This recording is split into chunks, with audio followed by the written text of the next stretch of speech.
Hi everybody, just a quick preface to this video. I had some sound problems and so you'll see some unevenness and inconsistency in the audio, and I'm hoping to try to get that fixed for next time. Thanks. Okay, I'm back and I am ready to start to add some color to this painting. So what I've done is, well, you can see here, this is my painting iPad, and I did connect it to power, but this is the message I'm getting, so I'm hoping it's not dead. But here's my other one, and I've restored the photo to full color. Here is I've premixed some colors that I think I'll be using. And I'm using a relatively limited palette. It starts with ultramarine blue, which you see in the corner. Next to it is a small dot of a warmer blue, but I don't think I'll be using. And next to that is the dreaded phthalo green. And I don't tend to use that for my green mixtures, but I use it a lot to neutralize my reds. And so you can see it here in the two mixtures that I've mixed to use on the grass where the warm light is hitting it. And then I've also used it in this mixture here, which will be for the dark roof. And you can see a little bit of the green in that mixture. Combination of my reds, which is naphthol red, and alizarin scarlet, which is a Michael Harding paint. I do have a cad lemon and a cad yellow medium that I'm using, and my greens that you'll see over here are mixed. So I'm not using the phthalo for my greens. I've used ultramarine blue and a little bit of probably both of those yellows.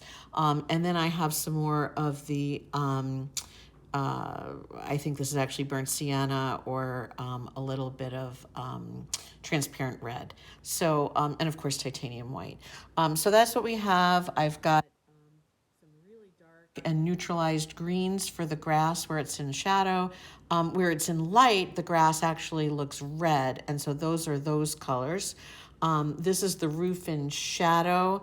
And this is the roof where it's in light. It's still pretty dark. I have some sky colors mixed, which are these colors in here. And I have some of my shadow colors. And this is the water.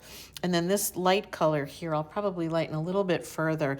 But this is the lit face of the building, which is a wonderful kind of pinky orange. So, so that's my palette. I'll probably bend these colors and deviate from this a little bit. I did mix up a darkest dark, which is some ultramarine blue, and the burnt sienna. So here we go. Okay, so the advantage of pre-mixed colors is that I can really just get going right away. So I like to start with the sky. My brush is clean, the color stays a little more pure, and I'm sort of working from the background to the foreground in that way. Yeah, you can see there my iPad finally came to life, so it didn't die. Anyway, the sun is setting to the sort of left-hand side of the canvas, and so there is a value gradation. The sky is a little darker on the right and a little lighter on the left, and of course it lightens towards the horizon. And in this case, there's this wonderful warming that takes place. So you see I'm going in with a yellow now, and then there are some beautiful pink clouds on the bottom that I'm filling in. I'm not sure if it's pink horizon or clouds, but there's just a wonderful pink color there. The other color change that I observed in this area is that in the distant land, it's almost like an alizarin color, that little strip of land there. So I'm coming in that little bit of water that's visible from that area. So now I'm going to start working on the darkest darks in the landscape in the mid and foreground. And I'm working off of some of those horizontals that I established earlier.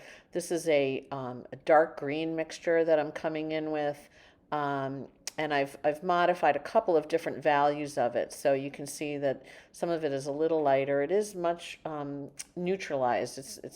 it's looking a little greener in the video than it really is in real life. It's interesting. I think the video is maybe pushing the chroma of that a little bit. Now I'm coming back in the areas that are sunlit and kind of reflecting some of that golden orange reddish sunlight. And so again, there's a couple of different values of that as well. And of course, they're not, in the end, they won't be just these blocks of color. I'll blend a little bit and add some texture in, and I'm starting to do a little bit of that now, as you can see. Um, Starting on the roof, this is a very dark neutralized red um, that I'm filling in there and then for whatever reason, I think the tallest part of the roof is blocking the sunlight on the sort of middle roof, but in this area, the sun is hitting that far right-hand side. Now I'm going to start with the shadows on the building, and I tend to kind of go from dark to light in terms of what I observe. When I paint this building, there's always some really wonderful reflected light on it, but I'll handle that later. For now, I'm just interested in getting uh, the broad areas and the relative value. You can see my puppy Harbor in the background going to her favorite place where she can look out the window. Um, so I'm getting those shadows in. Like I said, I'll develop those a little more carefully later. Um, that area that I just fixed, it's interesting in the image. There's a lot of reflected light on that, probably from the side of the building to the far right that you can't see. And so there's red light that's reflecting back on that little building. And so we'll get to that. This is the boat, and I do want to mention, I think I mentioned previously that I did move it a little bit to let it overlap, which I think is a nice effect to give you a little bit of sense of depth. Um, Here I'm filling in the lightest areas. What I did do after I finished the video is I went back and I warmed them up a little bit even further. And as I look at the painting now, they're going to need to be even more warm. I'm not getting that sense of that warm illuminated light that I want to get yet. And so I'll end up revising that later.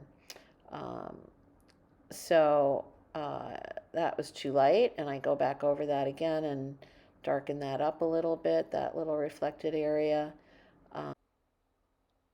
All right, so this is where I am now. You can see that I still need to paint in the bell, and there's a tree to the left that I need to do. Um, I'll add some definition to the windows. I'll go over some of those shadows again. The front of the boat is not as warm as I want it to be, and so I'm going to fix that as well. And I'll add a little bit of detail and texture into the grassy areas when I come back to this next. But thanks for coming along, and hopefully I'll film the next stages. The sky needs another layer of paint as well, and I'm really pleased with how this is coming together, and I thank you for watching with me.